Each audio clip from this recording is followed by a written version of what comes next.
Alors, on va voir si Sylvain peut aller chercher Nicolas Héron, le vainqueur du 40 km dans quelques minutes. Pour l'instant, je vais avoir deux autres intervenants autour de ce plateau. Installez-vous, prenez un micro. Vous aussi? Alors, vous avez juste... Je vois le nom sur la chemise. Votre prénom Stéphane Garin. Donc vous êtes un des représentants de l'armée qui est associé à cette UT4M. Voilà, tout à fait. Donc moi j'étais le point de contact de l'organisation. Je suis un des deux officiers du bureau montagne de l'état-major de la 27e brigade d'infanterie de montagne. En charge de tout ce qui est expertise montagne, vraiment au profit du général en termes de conseils. Et forcément, il en découlait que l'UT4M se rapproche de nous pour pouvoir tout simplement participer à la sécurisation, notamment du tronçon de Beldon. Et vous? Oui, bonjour, du coup je suis la capitaine Céline. Et pour ma part, j'appuie le commandant dans sa tâche, mais pour la partie communication. Bon, vous n'êtes pas venu en tenue, capitaine. C'est que actuellement c'est compliqué. Vous êtes un peu en stand-by, on va dire. Voilà, capitaine qui est en passe d'accoucher, enfin il y a peut-être encore quelques mois. Encore un mois et demi. Bon, bah merci d'être là tous les deux. C'est vrai que l'armée fait partie de ces corps. On avait des médecins tout à l'heure, des kinés ou des bénévoles qui sont mobilisés sur un événement comme celui-là. Vous parliez de Beldon. On a vu des tentes militaires également sur nos images depuis qu'on retransmet ces lives jeudi. Ça veut dire que vos hommes passent la nuit en montagne? Alors les tentes, c'était essentiellement destiné aux compétiteurs. Hein. Mais oui, nos hommes, il y avait une trentaine de personnels donc, issus de l'état-major, du 93e régiment d'artillerie de montagne et du 7e BCA, 7e bataillon de chasseurs alpins, qui étaient répartis notamment entre la Croix de Champs-Rousse, Col du Loup et Col de la Citre, et une dizaine de personnes étaient bien en tente, mais plus petites, avec beaucoup moins de confort. On en a vu une tout à l'heure au sommet de Chamchaux. Alors je ne sais pas si c'était des militaires qui pointaient à cet endroit-là. Vous parliez du lac du Loup, du col du Loup, pardon, avec, je crois, derrière la descente, des dévés un peu compliqués pour les concurrents et une sécurisation qui a été mise en place. Ouais, voilà, donc en fait, c'était les points les plus difficiles à sécuriser. Donc après le col du Loup, alors déjà, c'est un nouveau tracé cette année, hein, puisque d'habitude, après le col du Creuset, non, le lac du Creuset, ben, ça redescend pour récupérer le refuge de Prémolard. Et là, cette année, ben, un parcours un peu plus alpin, une portion plus alpine et pas inintéressante, pour lequel on a bien été content d'être sollicité pour le sécuriser.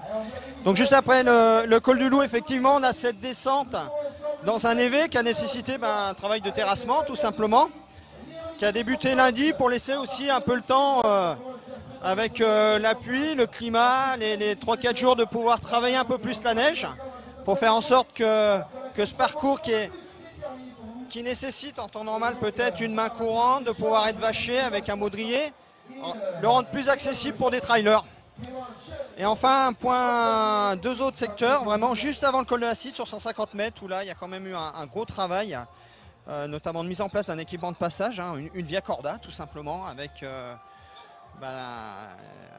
des spits à mettre en place, des perfos à monter, 250 mètres de corde. De quoi amarrer, sécuriser pour que les compétiteurs puissent passer tranquillement, notamment de nuit, et puis surtout, comme on a pu voir, avec le climat qui n'était pas propice.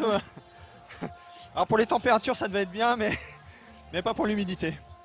Je vous propose de regarder un reportage, alors qui n'a pas été tourné sur cette édition, mais sur une édition précédente, du travail justement de ces militaires et de la 27e BIM, Brigade d'Infanterie de Montagne. C'est eux en tout cas qu'on va découvrir sur ces images.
Voilà le travail de la 27e BIM sur le kilomètre vertical qui est la montée entre Riou-Pérou et le plateau de l'Arcel sur un chemin, on l'a vu, un peu escarpé, où il y a besoin d'installer quelques mains courantes pour permettre aux coureurs d'évoluer en toute sécurité. Oui, effectivement. Donc on a retrouvé, les compétiteurs ont dû retrouver 3 mains courantes. Il y en a une qu'on a vraiment renforcée, qui se trouve vraiment sur la fin, qui est tout le passage en dalle. Et aussi avec pas mal de petites pierres, aussi c'est un peu délité, donc avec un risque de glissade et de blessure forcément. Donc c'est un chantier qu'on va renforcer pour l'année prochaine, puisque de toute manière le partenariat devrait se poursuivre. C'est quand même un partenariat très intéressant pour nous, parce qu'il nous permet de mettre en valeur toutes nos compétences. Puis c'est pas inintéressant de pouvoir aider une telle organisation. Ça reste quand même une ampleur assez importante sur le bassin grenoblois. Et oui, Céline, est-ce qu'il y a beaucoup de trailers aussi dans les militaires courir en montagne? Vous avez des concurrents de la 27e BIM qui sont engagés cette année? Oui, tout à fait. Cette année, on avait une vingtaine de militaires de la brigade qui étaient engagés, et également de l'école des pupilles de l'air qui a indirectement participé avec nous à cette compétition. Il y en a quelques-uns d'ailleurs qui ont brillé, le premier du Challenge 80 et de l'école des pupilles de l'air, Mathieu Stocker. Donc oui, on a des participants plutôt motivés. Alors on n'est pas des sportifs de haut niveau, mais on est des sportifs assez accomplis, et ça fait partie de nos qualités que de bien courir en montagne. Donc Mathieu Stocker, c'est ça, qui a remporté cette nuit le 80 Challenge, puisque la dernière étape s'est courue de nuit entre Sapé et Grenoble, le départ à minuit. Et effectivement, c'est lui qui s'impose, coureur d'expérience. Je vois qu'il est en vétéran 1, donc il a damé le pion aux petits jeunes sur cette épreuve. C'était sa première participation à l'UT4M, mais je pense qu'il reviendra encore en quelques années devant nous. Mais c'est un habitué des 20 km secs, comme on dit. Et effectivement, un très bon coureur. C'est pas pour rien qu'on l'avait mis un peu en porte-flambeau de la participation militaire. Là, c'était pas un 20 km sec, il fallait en enchaîner 4 en 4 jours, avec des fois des distances un peu plus longues que 20 km, et surtout pas mal de dénivelé, mais il l'a emporté en 9h06 sur l'ensemble des 4 étapes face à Mathieu Emery et Stéphane Baconnier pour compléter le podium. Ce que vous dit pas Céline, c'est qu'elle a participé à la dernière édition. Ah, bah alors voilà. Elle est elle-même traileuse.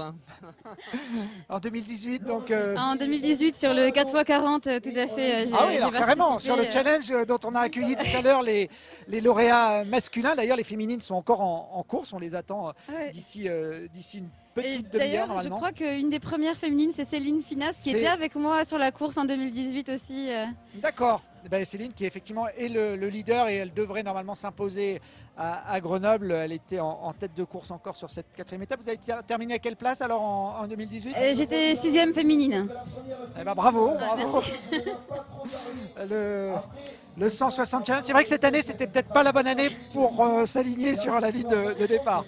Non, pas cette année, mais peut-être l'année prochaine, si on revient bien en forme, je serai.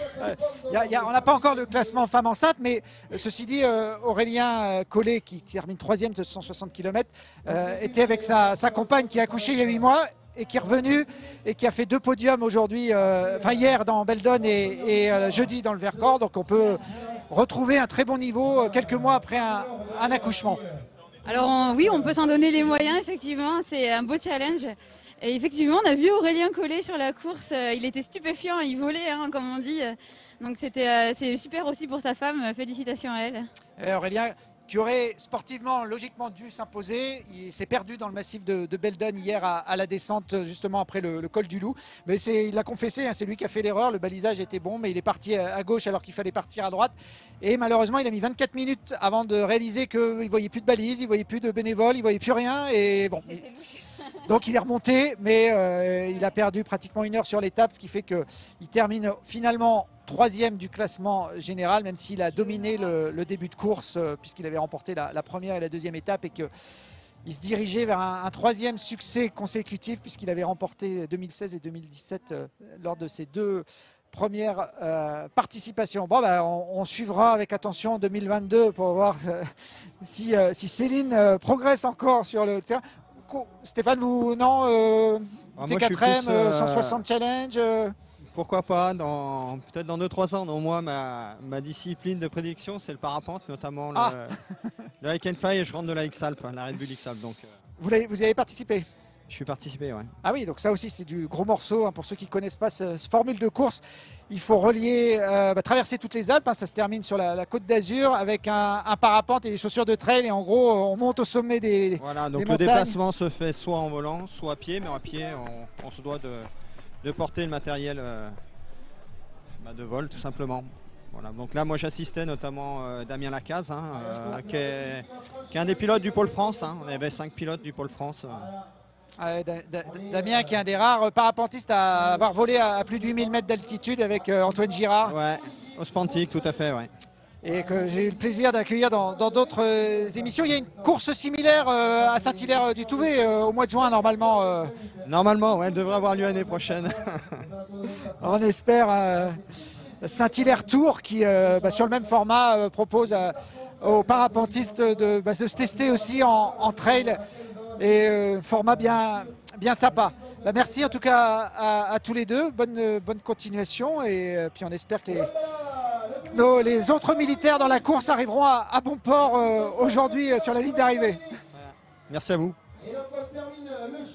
Allez, on est toujours en direct là de la Bastille, avec les images de Blandine notamment, qui est sur les hauteurs de la Bastille. On a toujours ici à Grenoble les arrivées du 160 Challenge, et puis on va avoir dans quelques instants Nicolas Héron, qu'on a vu arriver en tête du 40 Chartreuse. Nicolas qui va me rejoindre. Bonjour Nicolas. Alors on s'entend pas bien parce que il y a notre ami speaker pyrénéen qu'on voit les watts là sur la ligne d'arrivée. On t'a vu arriver premier, en tout cas sur la ligne. Je suis prudent parce que jeudi on était sur la ligne d'arrivée à Vif, et celui qui a franchi la ligne en tête du 40 Vercors n'était pas le vainqueur au final, parce qu'il y a des vagues différentes de départ, hein. La nouveauté cette année, c'est ces vagues de départ, sans doute pour éviter les engorgements dans les passages clés ou les passages techniques.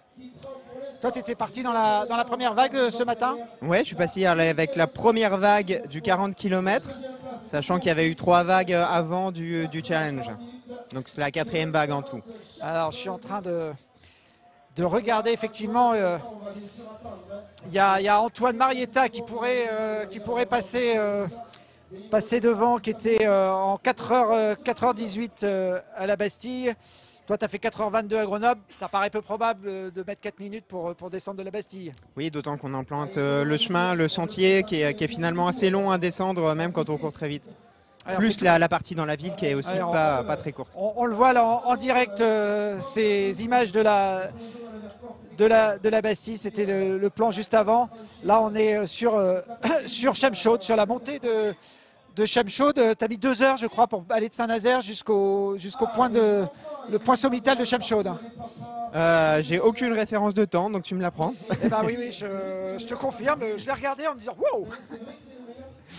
4h22, c'est un très bon temps, mais tu es capable d'aller encore plus vite, hein, sur ce parcours. Je ne sais pas combien de temps j'avais mis il y a 2 ans, je crois que j'avais mis un peu moins quand même. Ouais, je crois que c'était 4h08, quelque chose autour de 4h08 ou 4h10. Bon, après, d'une année à l'autre, les conditions sont évidemment pas les mêmes, c'est dur de comparer. Les conditions du terrain et les conditions, le contexte qu'on connaît, hein, finalement, je pourrais t'en parler un petit peu. C'était une année un petit peu difficile, moi je suis encore étudiant, j'ai repris des études en kiné. Donc on connaît la condition étudiante cette année avec les cours à distance, l'isolement, la baisse de motivation, et puis ça impacte forcément la pratique sportive également. Et puis pour couronner le tout, j'ai aussi été blessé, je suis de retour de blessure, donc tu vois, je cumule un petit peu. Bon, c'est un retour plutôt efficace, hein, pour l'emporter sur la première course de la saison. On voit là ces images de la montée de Chamchaude sous les nuages. Est-ce que tu as eu la chance, comme d'autres, d'avoir le soleil sur... Ouais, il y avait une très belle atmosphère là-haut au sommet, des percées, et puis le plateau sommital à mon passage était ensoleillé. Ça n'a pas dû durer longtemps, j'imagine que la mer de nuages était assez haute. Ouais, on replonge assez facilement dans la forêt, mais il y avait beaucoup de monde, une belle ambiance, donc ça participe à mettre du soleil dans les cœurs. Voilà, c'est ces images de Jonathan qui depuis ce matin est sur la dernière partie de Chamchaud. Voilà, cette ambiance dont parlait Nicolas avec cette mer de nuages. Nous, on est tout là-bas au fond, dessous, dans le gris. Mais c'était peut-être la petite récompense pour ceux qui passaient ce matin et qui vont passer aussi cet après-midi au sommet de Chamchaud, d'avoir quelques minutes au soleil, un peu perdu au milieu de tout le monde, au-dessus de tout le monde. Ouais, c'est ça. Écoute, c'était la percée au soleil de la journée. C'est vrai que les conditions étaient majoritairement brumeuses, boueuses, comme on aime en Chartreuse, quoi. Mais écoute, ça fait aussi partie du trail. On ne choisit pas forcément le soleil et les conditions sèches. Bon, en tout cas, une victoire d'un Grenoblois ici à Grenoble. Ça fait du bien parce que c'est surtout les Parisiens pour l'instant qui ont été à l'honneur. On l'a vu sur le 160 Challenge avec Aurélien Collet et Thomas Balabo qui ont trusté le podium. On continue à voir également les arrivées des différentes courses. Alors là, il n'y a pas de dossard, donc ça ne va pas être facile. Willy Delattre, un concurrent belge sur le 160 Challenge. Je le disais, il y a 3 ans, tu avais gagné le 40 Beldon et le 40 Chartreuse sur la même édition. Faire les 4 massifs, enchaîner les 4 massifs sous forme de challenge, c'est une idée qui te trotte dans la tête? Ouais, c'est un beau challenge forcément de boucler en 4 jours. Après, ça demande une préparation aussi spécifique et en ce moment, avec la reprise d'études, avec les différentes contraintes de la vie quotidienne, j'ai pas forcément les ressources pour faire cette préparation. Et puis voilà, je reste sur mon format de course d'un jour 40 avec une vitesse de course honorable qui me convient. On avait des images également de Marion, je crois, du côté du Saint-Hénard. Là, on est dans la descente de la Bastille. Voilà, là, c'est Marion. Oui, je pense qu'elle est du côté du Saint-Hénard, où tu as dû passer tout à l'heure, entre 2 couches. Voilà, il y a les nuages au-dessus. Là, normalement, on devrait voir Chamchaud en temps normal, dans cet axe-là. Elle est juste avant la descente vers le col de Vence. Il y a une petite série d'escaliers qui précède un chemin assez roulant. Ça va vite en général, la plongée vers le col de Vence depuis le Saint-Hénard. Ouais, la descente est très roulante, pas très technique et il y a moyen de bien allonger la foulée pour prendre un peu de vitesse. Ouais.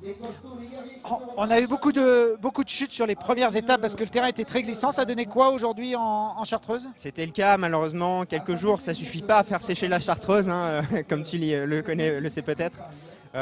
Disons que dans les parties les plus ombragées et les chemins sans cailloux, c'était encore très très boueux quand même. Voilà, nous on est tout au fond, là-bas, légèrement à gauche, au pied du musée de Grenoble. Quand on arrive là, ça sent bon. En général, notamment pour les courses extrêmes, c'est le dernier passage clé. Quand on passe le Saint-Hénard, on n'abandonne plus, on va jusqu'au bout.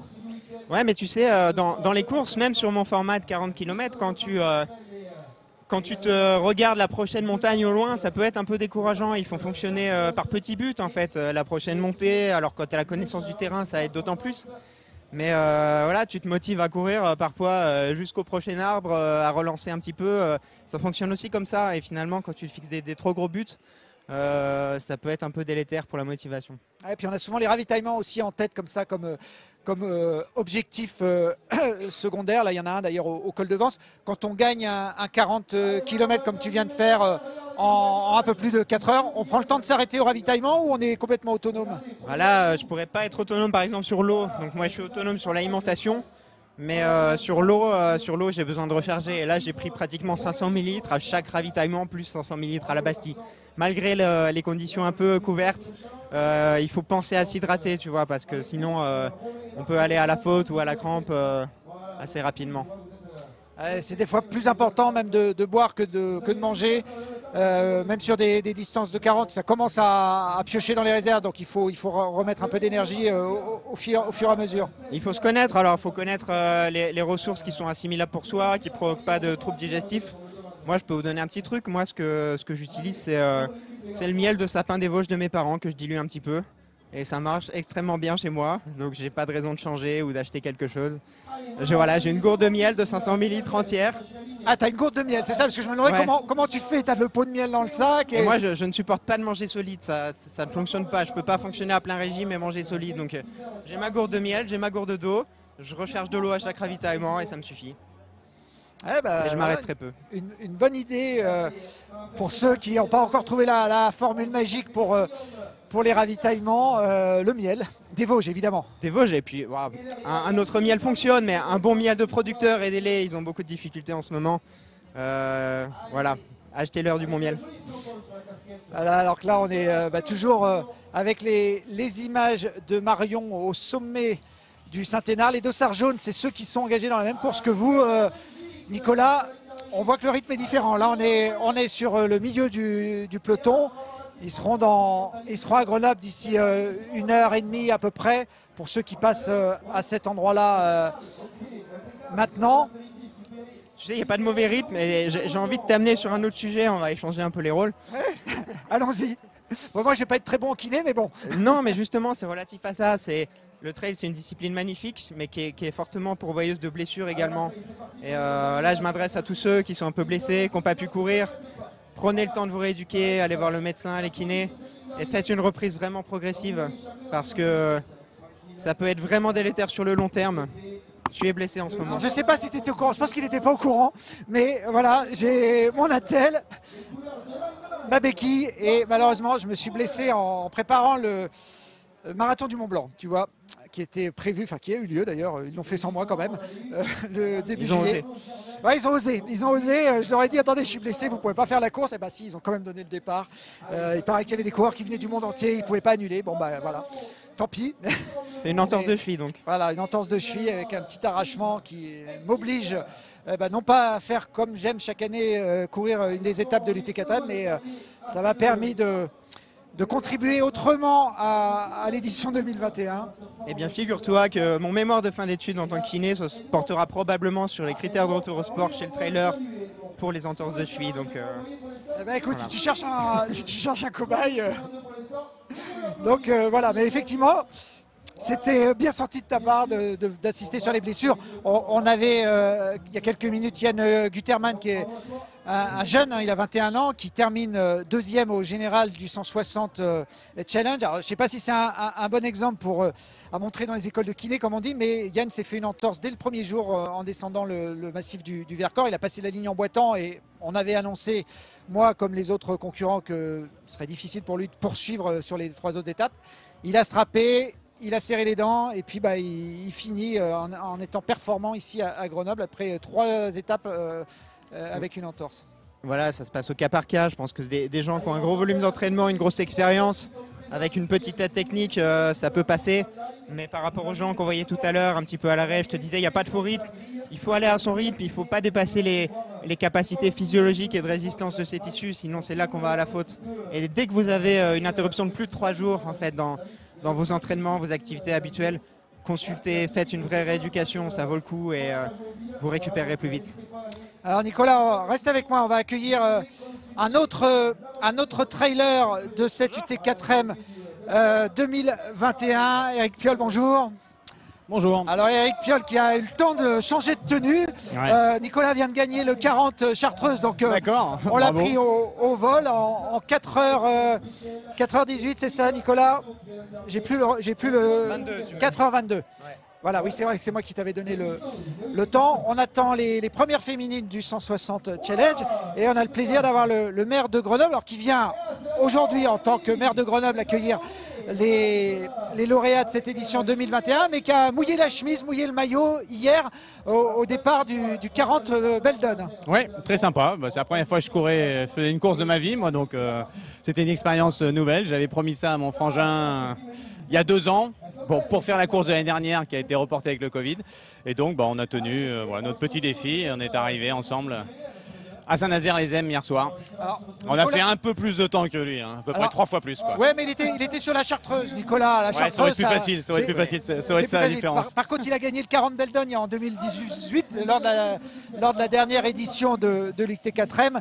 Donc, je pense qu'il maîtrise bien aussi le parcours et la vitesse. Alors Eric, on a vos stats justement. C'est ça. Je suis pas sûr qu'il faille les montrer ces stats-là. Nicolas va les commenter.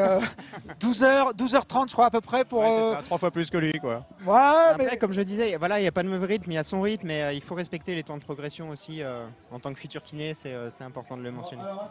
Et puis on va dire que la grande majorité des trailers qui participent à un événement comme l'UT4M, c'est pas la place, c'est pas le temps, c'est d'arriver à finir la course. On le disait pour l'extrême, ils étaient 470 à partir jeudi, ils sont plus de 300 à avoir abandonné.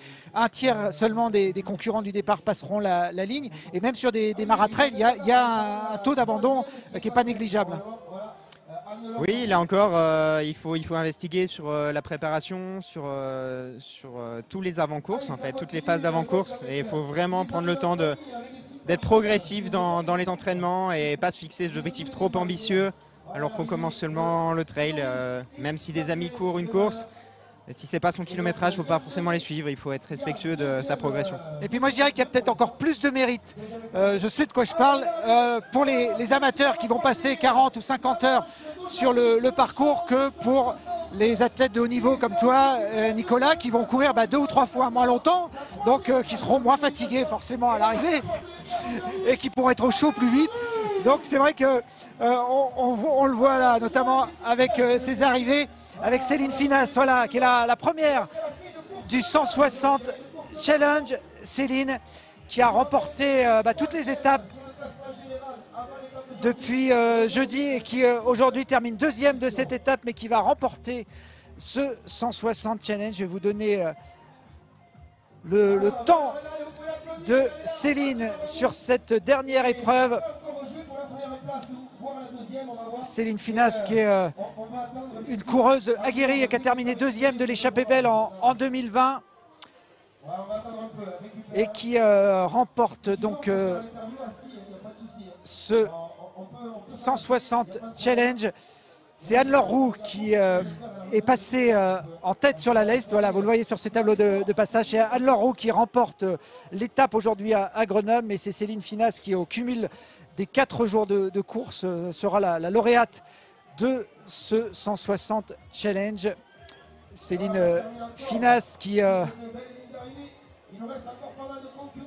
attendue sur la ligne d'arrivée d'une minute à l'autre. On va la guetter du coin de l'œil.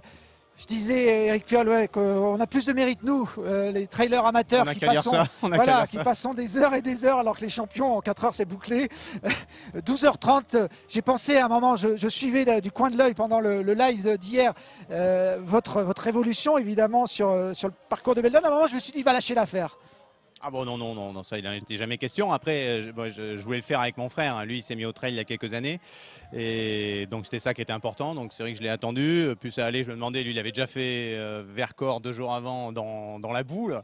Donc, il était bien HS. Et donc, je me suis demandé. Et puis, finalement, il a été au bout aussi. Donc, c'était très chouette. Ouais.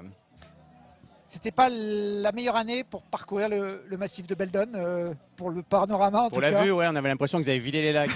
On les retrouvait pas. Il y a eu 2-3 endroits où on en a vu, mais sinon, tiens, ils ont vidé les lacs.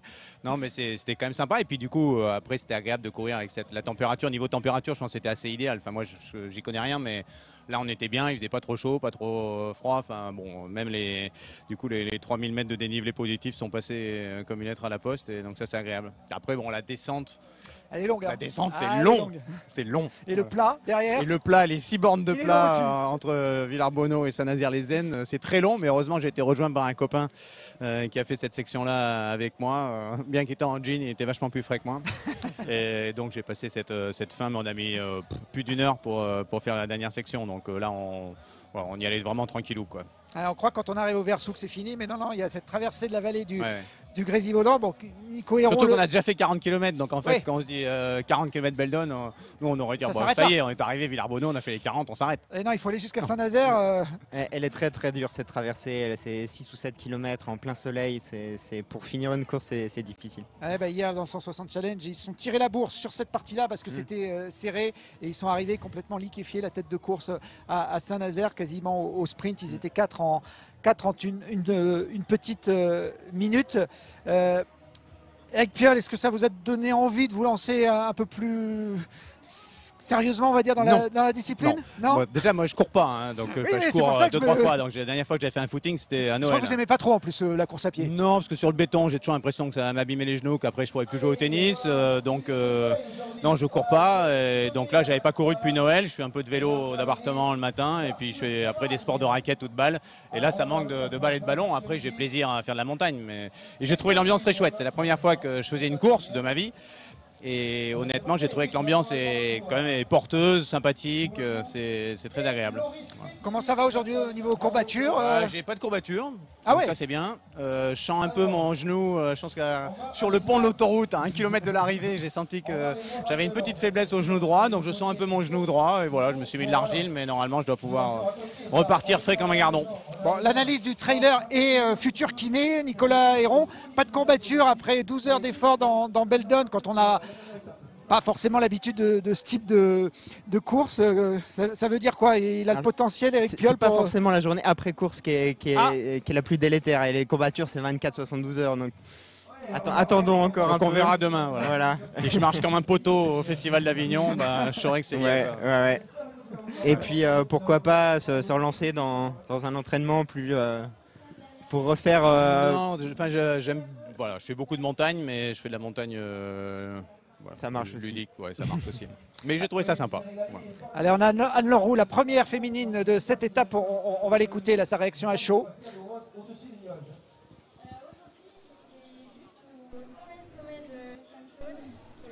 Sur les lunettes de soleil. Vraiment 10 minutes de soleil, sinon dans le brouillard. Donc c'était parfait parce qu'il faisait pas trop chaud. Et voilà. Alors on l'entend pas très bien. Anne-Laure, on l'aura tout à l'heure sur le plateau. Anne-Laure Roux, donc qui remporte l'étape de Chartreuse, mais qui devrait laisser la victoire finale sur l'UT4M Challenge à Céline Finas, qui était pointée un quart d'heure derrière Anne-Laure au sommet de la Bastille, mais Céline qui avait plus d'une demi-heure d'avance au classement général. Donc normalement, à moins que vraiment la descente de la Bastille soit compliquée, mais bon, en général, quand on arrive à la Bastille, on déroule jusqu'en bas, Nicolas. Ouais, et puis quand on entend l'arrivée, les speakers, ça redonne quelques forces pour le final. On voit là des images en direct du sommet du Mont Ténard, avec la vue plongeante sur Grenoble. Un mot, Eric Piolle, sur cette course et le lien avec la ville. C'est vrai que c'est assez unique d'avoir une épreuve qui fait le tour comme ça d'une agglomération comme Grenoble par ces 4 massifs. Oui, le concept est génial. Pouvoir faire ça en milieu urbain et à la fois dans vraiment un vrai territoire de montagne, hein, où, que ce soit en Chartreuse, dans Beldon, on est isolé du reste du monde, on a une vue plongeante, mais je trouve que c'est un très beau symbole de ce qu'offre notre territoire en termes d'environnement naturel, qui est absolument dingue. Et donc ça fait plaisir de voir qu'il y a plus de 5000, je crois, coureurs qui se sont inscrits, hein, sur ces différents formats. Et pour notre territoire, j'ai vu je croisais des gens qui venaient de Paris, de Bretagne, de Normandie, de Suisse, et donc ça fait plaisir de La Réunion. Donc ça fait plaisir de voir, c'est une autre forme de tourisme aussi pour nous, et pour nous qui vivons beaucoup d'un tourisme plutôt business. Je crois qu'on a là à l'avenir avec le tourisme zéro carbone sous toutes ses formes, évidemment les formes un peu ultra comme ça, mais aussi la pratique de la montagne avec ce lien à la ville qui est très fort, qui permet d'aller à des musées, des concerts. Là il y a le cabaret frappé, enfin, il y a une diversité d'actions qui, je crois, qui est très symbolique de ce qu'on veut faire, ce qu'on essaye de faire. Normalement, on voit Grenoble sur la totalité des points hauts du parcours, qu'on soit dans le Taillefer, qu'on soit dans la Chartreuse, qu'on soit là comme on le voit sur ces images en direct au Saint-Hénard, ou évidemment du Vercors. Cette année, malheureusement, il y a des coureurs. On l'a perçu quand même, ouais, depuis le lac de Crozet, même nous, là, hier, Beldon, il y a eu une petite percée sur le Crozet et sur Grenoble. Ouais. Bon, là en ce moment, depuis le Saint-Hénard, on a du mal quand même à apercevoir la ville. Tout à l'heure, ça s'était un peu ouvert. Bon, voilà, c'est comme ça. Il y a des années où ça veut pas s'ouvrir. Ça permettait d'avoir peut-être des performances meilleures. Nicolas et Eric Piolle parlaient de la chaleur qui peut être un ennemi par rapport à. Ça modère un peu la chaleur, donc ça peut éviter les pathologies type hyperthermie qui sont vraiment délétères. Hein. Mais en contrepartie, voilà, on a un terrain plus difficile, plus glissant, plus boueux. Donc ça peut favoriser certaines traumatologies type entorse de cheville. Il y en a qui ont acheté des prothèses il me charrie un petit peu. Non, c'est pour pas courir. Voilà, c'est un peu facile, j'hésitais à faire pareil, mais finalement... J'ai amené la béquille aussi.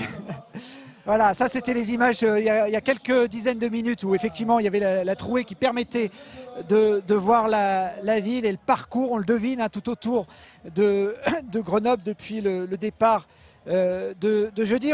Je vais vous remontrer une autre petite séquence qui est un peu symbolique aussi de l'image de la ville, son mariage avec la montagne et le trail. C'est l'arrivée hier du 160 extrême dans les rues de Grenoble aux alentours de 22 h et un mariage assez insolite entre une tête de course qui avait passé pratiquement 30 heures dans la montagne, dans le brouillard, dans des conditions météo assez terribles cette année, et puis qui courait dans les rues piétonnes au milieu des noctambules, des personnes en terrasse en train de boire un verre ou de manger, qui étaient d'ailleurs pas forcément au courant. On va les envoyer ces images pour que Eric Piolle puisse nous les commenter également. Voilà, ça c'est la ligne rouge qui était tracée dans les rues de Grenoble. Et les organisateurs avaient choisi, j'imagine en accord avec la ville, de faire passer les derniers kilomètres vraiment au cœur de la ville. Oui, ça fait quelques années maintenant que c'est comme ça. Au début, il y avait beaucoup moins cette traversée de Grenoble et cette traversée du centre-ville, elle est vraiment très chouette. Même là, en arrivant, j'étais au milieu des coureurs, ils sont encouragés partout par des gens qui sont en terrasse en train de boire des coups, qui sont au resto et juste qui attendent sur le pas de leur porte, donc c'est impressionnant. Ouais.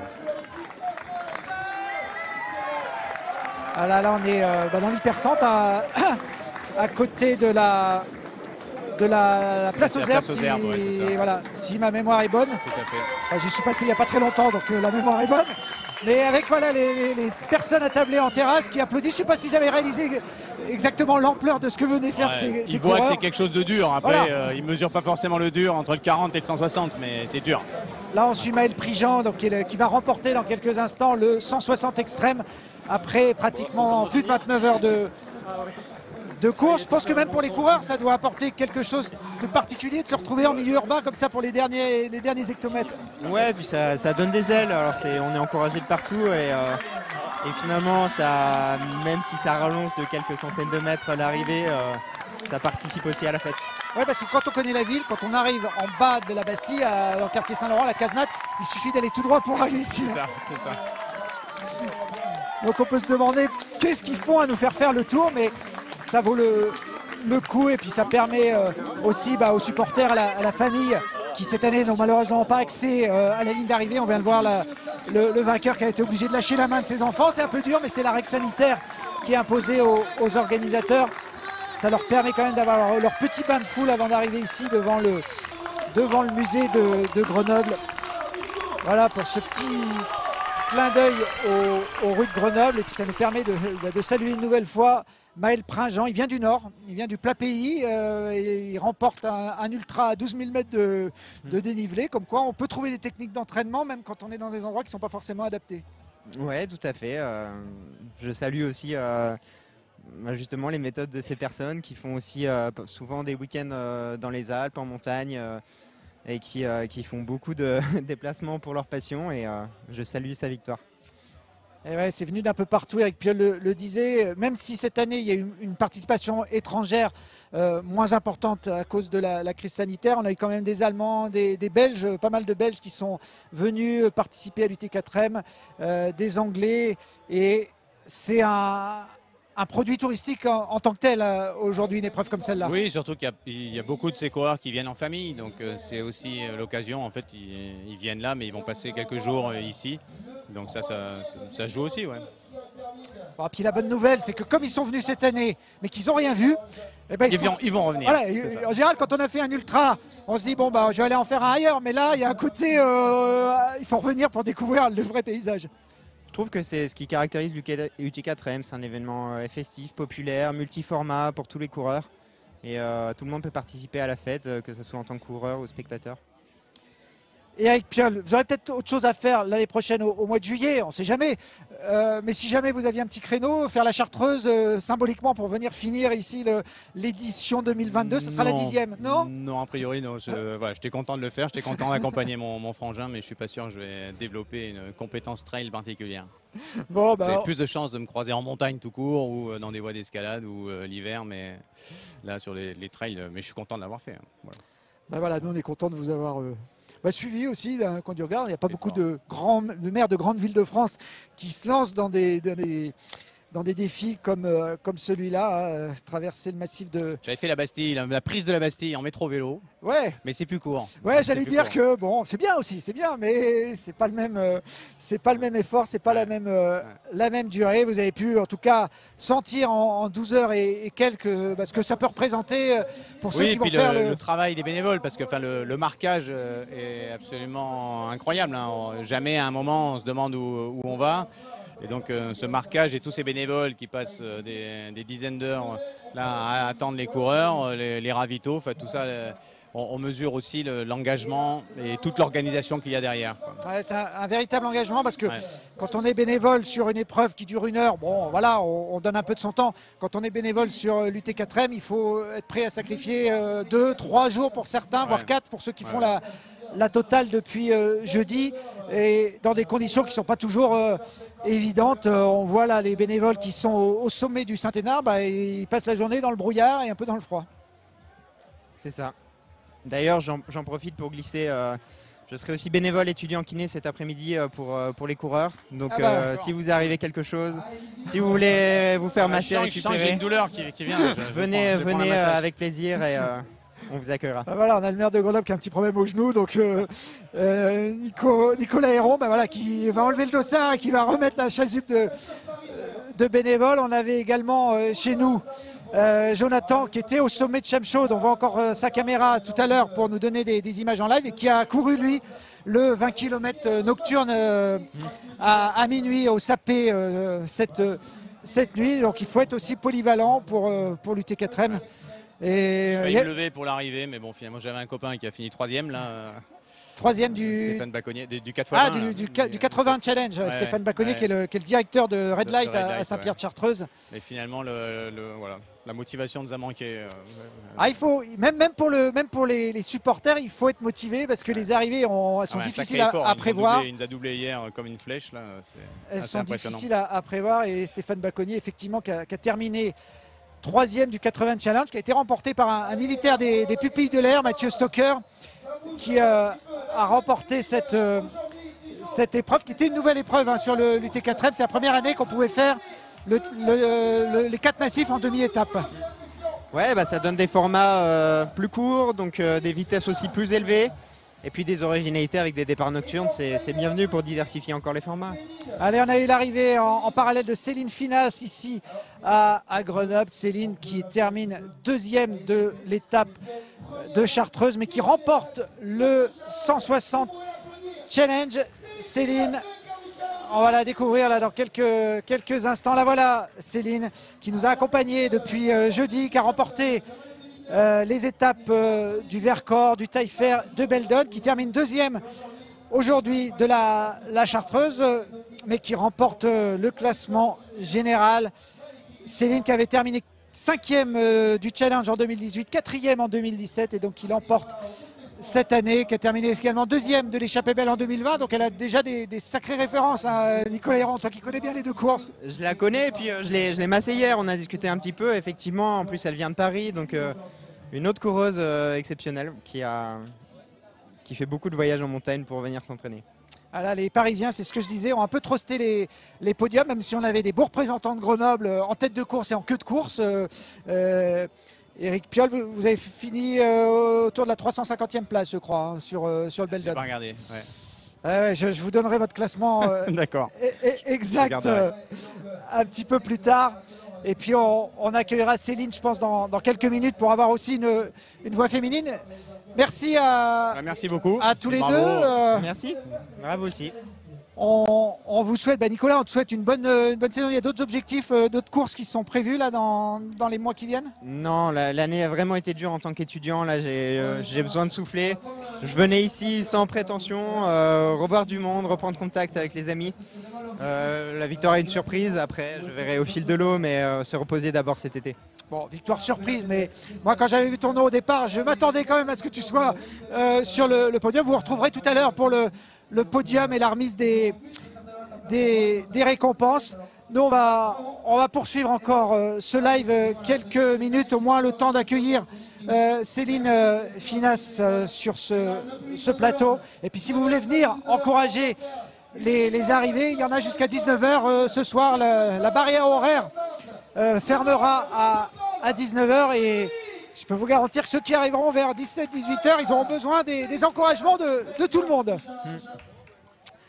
Voilà, merci Eric Piolle, merci à vous, à toi. Nico, à très bientôt. On a travaillé ensemble par le passé à Télé Grenoble, donc on peut se tutoyer à l'antenne aussi. Et ça fait plaisir de t'avoir vu gagner en fait aujourd'hui en direct devant nos caméras. Merci encore, à bientôt. Allez, on est toujours sur ces images de direct dans la descente de la Bastille. On va, je pense, aller chercher Céline Finas pour débriefer sa preuve, avoir aussi une voix féminine, alors que du côté des féminines du 40 Chartreuse, c'est Gaëlle Decorse qui est en tête. Gaëlle qui a déjà remporté hier le 40 Beldon, donc qui enchaîne. Elle ne fait pas partie du challenge, mais elle enchaîne les deux courses de 40 km en individuel et les enchaîne bien puisqu'elle a gagné hier et qu'elle est pour l'instant en tête. Elle devrait arriver dans les rues de Grenoble assez rapidement. On va regarder vers quelle heure on attend la tête de course ici devant le musée de Grenoble. Voilà, elle devrait arriver autour de 13h30 normalement. Gaëlle Decorse qui est passée au SAP à midi. Il faut, on va dire, 1h15, 1h30 pour rejoindre le SAP jusqu'à Grenoble en passant évidemment par quelques points hauts comme celui que l'on voit à l'instant en direct, le sommet du Saint-Hénard, qui est le dernier passage un peu clé, passage qui permet normalement de bénéficier d'une vue à 360 degrés sur l'ensemble du parcours de cette UT4M. On voit là-bas au fond le Vercors, ou plutôt on le devine dans les nuages. Et puis si on tourne un petit peu, voilà le panorama, là on devrait commencer à percevoir le Taillefer. On ne le voit pas, mais je vous garantis qu'il est bien là, le massif de Taillefer qui était le cadre de la deuxième étape vendredi.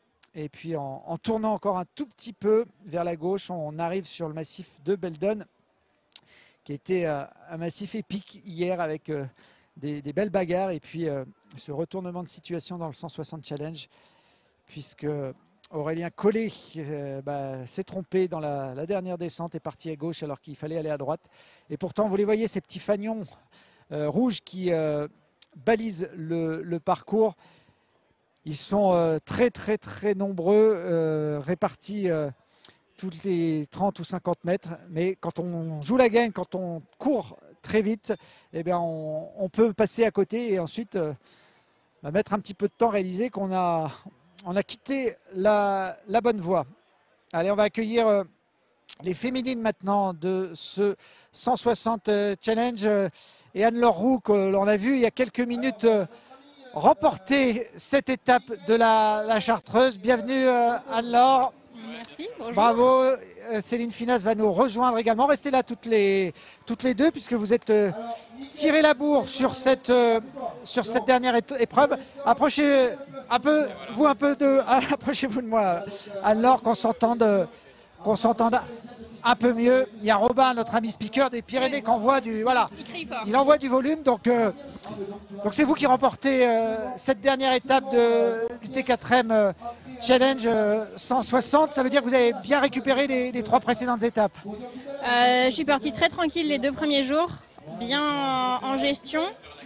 Et hier, j'ai été un petit peu plus vite et aujourd'hui, je me suis dit, bah, je donne tout et je vois jusqu'où j'arrive. Et je suis arrivée jusqu'à l'arrivée. Qu'est-ce que ça a donné sur ce parcours par rapport aux 3 premières étapes qui ont été disputées dans des conditions météo assez particulières? On ne voyait pas beaucoup le jour. C'était la même chose aujourd'hui? Aujourd'hui, on n'avait pas beaucoup eu de soleil non plus. Peut-être 5 minutes au sommet de Shamshod. Mais l'avantage, du coup, c'est qu'il ne faisait pas trop chaud. La chaleur, j'aime pas ça du tout. Donc, moi, ça m'allait très bien comme ça. Mieux que la pluie. Parce que partir le deuxième jour avec les habits encore mouillés, c'est pas rigolo. Mais aujourd'hui, ouais, c'était bien cool. C'était une première expérience sur ce format de course pour vous? Première expérience sur quelque chose comme ça. Et la plus longue distance que j'avais faite avant, c'était 67 km. On revoit votre arrivée il y a quelques minutes ici à Grenoble. Vous êtes allé au bout de vous-même. Hein? J'ai tout donné, effectivement. Et puis tout le passage dans Grenoble, je l'ai trouvé assez long. Les gens étaient tous très gentils à nous encourager, mais c'était bien long. Avec à l'instant l'arrivée de la 3e féminine de ce challenge 160, c'est Kathleen Lavis qui vient de franchir la ligne à l'instant pendant qu'on parlait. Vous aviez un maillot spécifique au moment de franchir la ligne, Anne-Laure, non? Non. C'était votre maillot de course habituel? C'est mon maillot de course habituel. D'accord, j'ai cru que vous aviez des maillots de meilleur grimpeur ou de meilleur sprinter. Vous n'avez pas joué ces challenges intermédiaires? Non, parce que y avait déjà des personnes qui s'étaient mis dessus et j'ai pas cherché à faire ça. J'ai vu que j'étais bien classée au général, donc je me suis dit que j'allais chercher le classement général. Alors, je ne sais pas combien vous terminez au général. Kathleen Lavis, que l'on vient de voir arriver, qui est une coureuse de la région et qui est issue du plateau mathésin, était une de vos challengers. Céline, bravo pour votre victoire au général. Aujourd'hui, c'est Anne-Laure qui remporte l'étape, mais vous aviez fait le plus difficile sur les premières étapes. On voit d'ailleurs on va voir votre arrivée. Merci beaucoup. Oui, effectivement, moi j'ai fait peut-être l'inverse en stratégie qu'Anne-Laure. La première étape, je l'ai terminée première et du coup je me suis prise au jeu. C'était une surprise. Je savais pas du tout ce que je valais. Et donc du coup j'ai essayé de garder cette place avec le t-shirt de leader qui... On voit les images de votre arrivée en même temps. qui met un peu la pression. Et aujourd'hui c'était dur. Oui, j'ai vu Anne-Laure et Kathleen partir vite. Moi, je me suis dit que j'arriverais jamais à les suivre comme ça dans la montée. Donc, j'ai compté sur l'avance que j'avais. Mais après, dans les descentes, j'ai essayé d'aller vite. Mais Anne-Laure, je l'ai jamais vue. Hein, donc, pour le coup... On arrive d'ailleurs à connaître les écarts quand on est comme ça en course, de savoir combien sépare de concurrents. Comment vous faites? C'est le flou absolu? Non, c'est difficile. Du coup, ça motive pour aller chercher devant et pas trop traîner. Kathleen, je l'ai vue dans une descente, mais c'est à ce moment-là la descente après Shamshod. Et Anne-Laure, par contre, je me suis dit que je la verrais à l'arrivée, c'est tout. Alors, on voit le classement général à jour avec donc votre victoire, Céline, sur ce challenge. Anne-Laure qui finalement prend la 2e place du général et Kathleen Lavis qui vient d'arriver, qui a priori donc serait 3e du général. Vous le disiez, vous n'aviez pas forcément d'objectif en arrivant. C'est une épreuve que vous aviez déjà disputée 2 fois, hein, le challenge. Oui, c'est la 3e fois que je fais le challenge. J'aime bien ce format. C'est vraiment... J'aime bien, je sais que c'est difficile. Je sais que le dernier jour est toujours très compliqué. Mais ça permet de faire vraiment un bon bloc d'entraînement et c'est sympa de discuter. On discute beaucoup plus avec les coureurs sur ces formats-là que les formats plus classiques en faisant juste une compétition. Donc c'est un format qui est bien, c'est bien organisé. Donc, le fait j'aime bien. D'être 4 jours de suite avec les mêmes, je ne sais pas si vous connaissiez toutes les deux avant cette épreuve. Non, c'était même Kathleen, je ne l'avais jamais croisée sur des courses. Vous êtes originaire de la région parisienne, hein, c'est ça? C'est ça. Et vous, Anne-Laure? De Saint-Gervais. Haute-Savoyarde. Donc de la montagne. Qui est dans un univers, on va dire, qu'elle connaît plus que... à Paris, comment on fait pour s'entraîner? Il y avait pratiquement 12 000 mètres de dénivelé pour 4 jours. À Paris, quand on trouve une côte de 100 mètres, on doit être content, j'imagine. C'est ça. Du coup, les quadrilles... ils ont du mal à tenir les 4 jours. Mais non, mais du coup, à Paris, il y a quand même... il n'y a pas des gros, on peut pas faire de KV, on peut quand même s'entraîner un petit peu et après on fait des week-ends à la montagne. Alors Anne-Laure, vous aviez plus d'un quart d'heure de retard sur Kathleen, c'était pas forcément évident de reprendre la 2e place sur la dernière étape. Hein. Non, hier soir je me suis dit je vais partir et puis je vais gérer pour garder ma 3e place. Et puis finalement je l'ai vue partir, je me suis accrochée à elle et j'ai couru jusqu'à l'arrivée et ça a tenu. Et ça a bien tenu. Déçu peut-être l'une et l'autre de ne pas avoir pu profiter. Alors Céline l'a déjà fait 2 fois, donc elle connaît l'environnement qu'elle aurait dû découvrir pendant ces 4 jours. Vous, j'imagine, ça fait partie aussi peut-être d'un petit bémol de ne pas avoir pu voir ce que ça représentait. Le paysage, les massifs qu'on a traversés, Taillefer et Beldon, ça doit être magnifique et c'est sûr qu'on n'en a pas profité, donc il faudra qu'on revienne. Bon, comme vous êtes venu là débriefer avec nous, je vais vous offrir une petite vue aérienne de ce que vous avez raté. Alors, on a des images notamment du massif de Taillefer qui est certainement un des plus jolis autour de Grenoble. Ce sont des images aériennes qui ont été faites lors des précédentes éditions. Alors là, on est en direct au sommet de Champ-Chaude. C'est le seul endroit aujourd'hui où il y a du soleil. Je crois que vous l'avez dû l'avoir quelques minutes, c'est ça? Oui, quelques minutes. Voilà, ça ce sont les images de Champ-Chaude, mais on a une petite pastille du massif du Taillefer, une pastille qui date de la précédente édition, mais qui va permettre aussi aux gens qui nous regardent de comprendre pourquoi l'UT4M attire aussi des coureurs qui viennent d'un peu partout en France, parce qu'on peut y découvrir 4 massifs et 4 ambiances très, très différentes. Je pense qu'on est en train de charger cette petite vidéo. Là voilà le massif du Taillefer pour que vous repartiez en Haute-Savoie ou à Paris quand même avec des belles images dans les yeux, parce que quand vous l'avez traversé c'était vendredi, c'était pas du tout cette ambiance là, Céline. Non, Taillefer on n'a pas vu grand chose.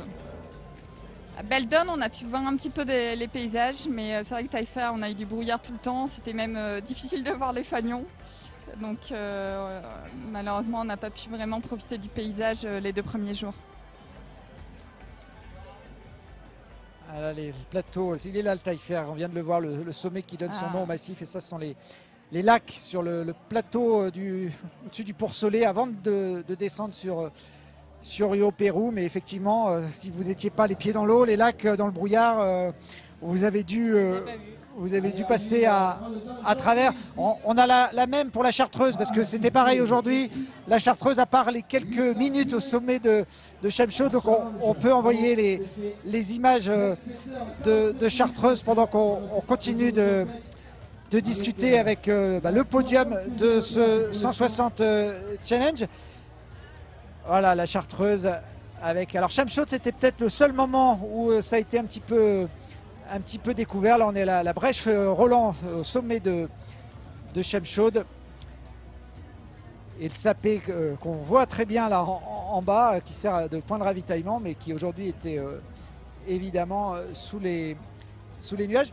Kathleen, vous étiez déjà venue donc 2 fois, vous gagnez cette année, ça vous donne envie de revenir, refaire le challenge l'année prochaine? Kathleen, Céline, pardon. Je sais pas, c'est vraiment une épreuve qui est compliquée, donc à chaque fois ça demande quand même de se motiver, de se préparer pour. Peut-être, parce que en termes d'entraînement, c'est vraiment, puis d'organisation, tout est bien fait, donc c'est toujours une opportunité de vraiment bien s'entraîner. Et après c'est difficile, donc est-ce que je reviendrai sûrement, mais peut-être pas l'année prochaine. Bon, vous aimez bien la région, vous avez terminé 2e de l'échappée belle, qui a aussi un ultra XXL dans le massif de Beldon. C'était il y a moins d'1 an. Hein. Oui, c'était l'été dernier. Du coup, hier, oui, ça m'a rappelé l'échappée belle, donc ça m'a rappelé des bons souvenirs.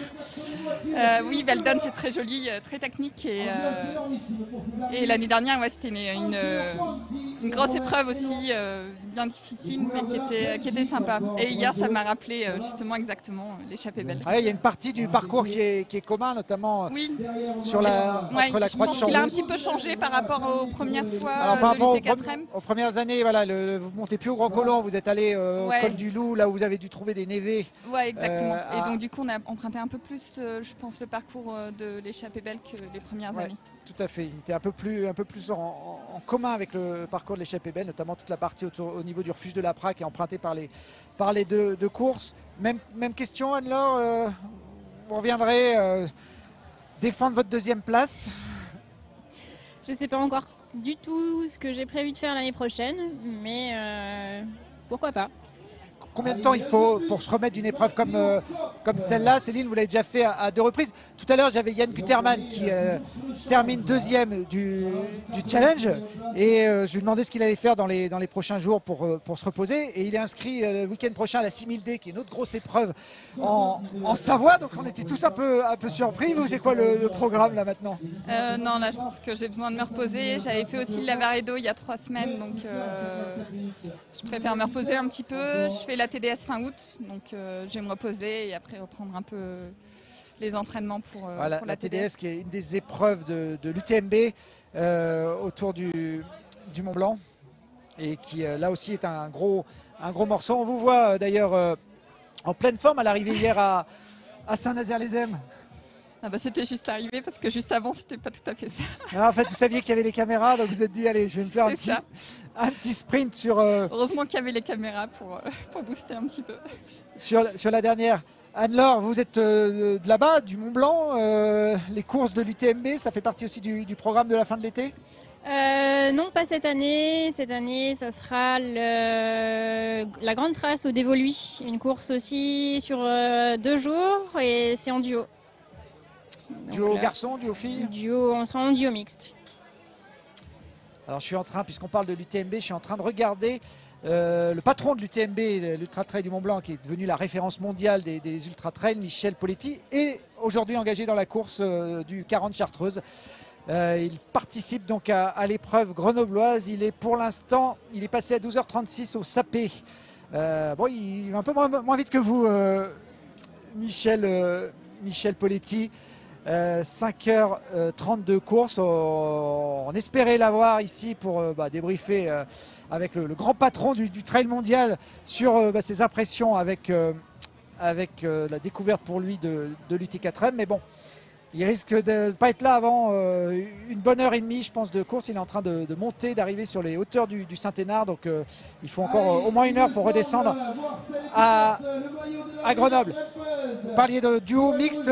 On a vu Aurélien Collet avec sa compagne. Tous les deux ont trusté les podiums. Vous aussi, ça se fait en couple, ce type d'épreuve? C'est ça. Ça se fait en couple.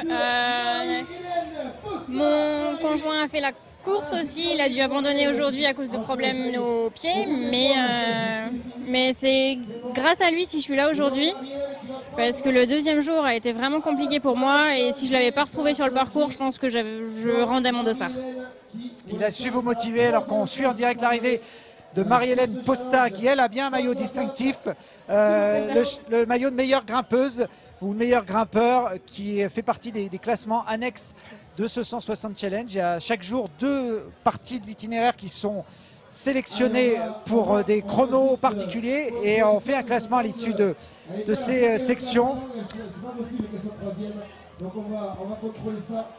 Voilà, Marie-Hélène Posta qui vient du Nord également, donc un endroit qui n'est pas forcément l'idéal pour s'entraîner et qui s'était fait un objectif de ce maillot de grimpeur. C'est pas le maillot à poids sur les T4M, mais c'est un peu l'équivalent. Je crois que Céline, vous sur le maillot des sprinters, donc les parties plutôt descendantes, vous étiez pas mal placé aussi. J'ai pas suivi tous les jours, mais je crois que oui, le premier jour j'ai dû avoir le maillot des sprinters, mais.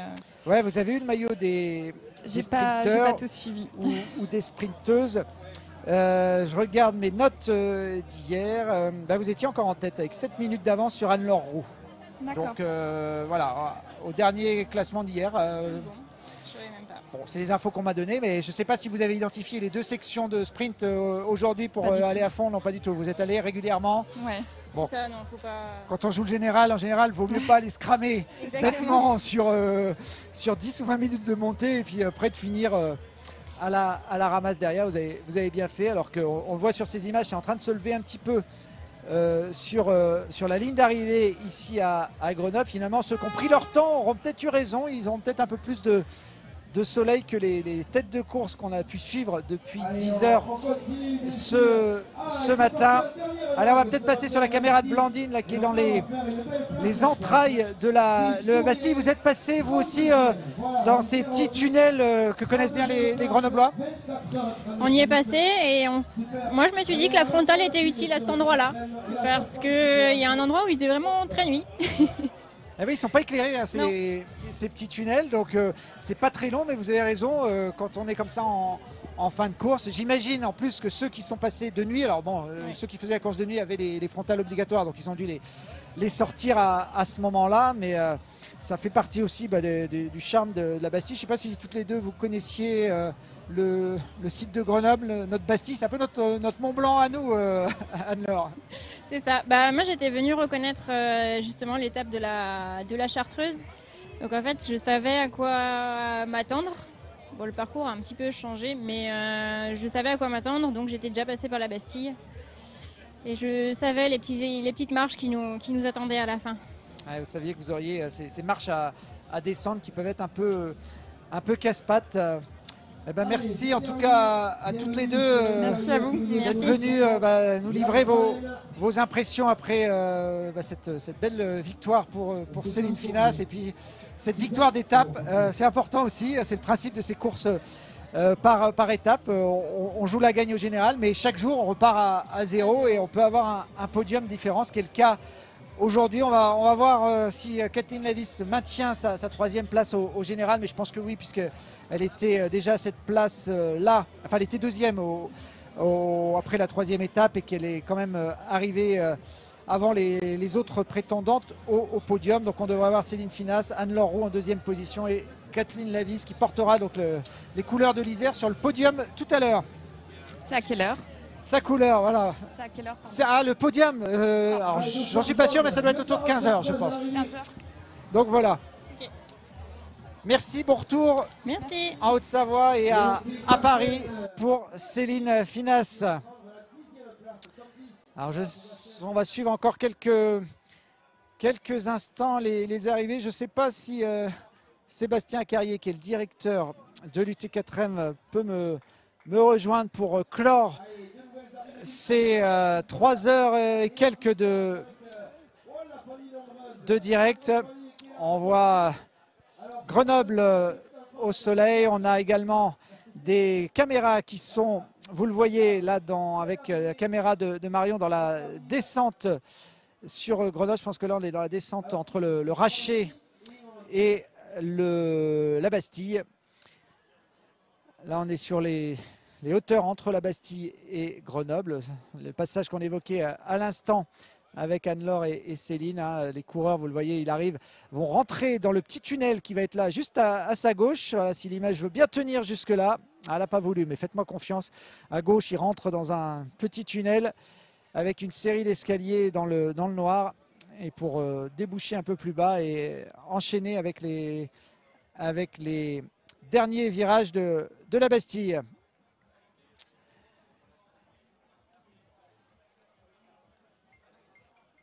Allez, j'ai un petit sujet à vous proposer pendant qu'on voit toujours ces images en direct. On a beaucoup parlé des bénévoles qui ont été félicités à raison par les coureurs qu'on a pu avoir au micro. Ces bénévoles qu'on voit de temps en temps sur les images. Je vous propose de les retrouver en action avec un sujet qui a été tourné à l'occasion de l'édition 2018.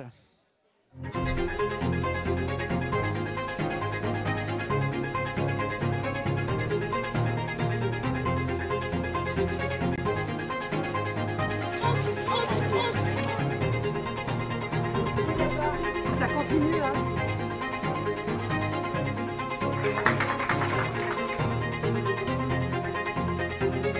Allez.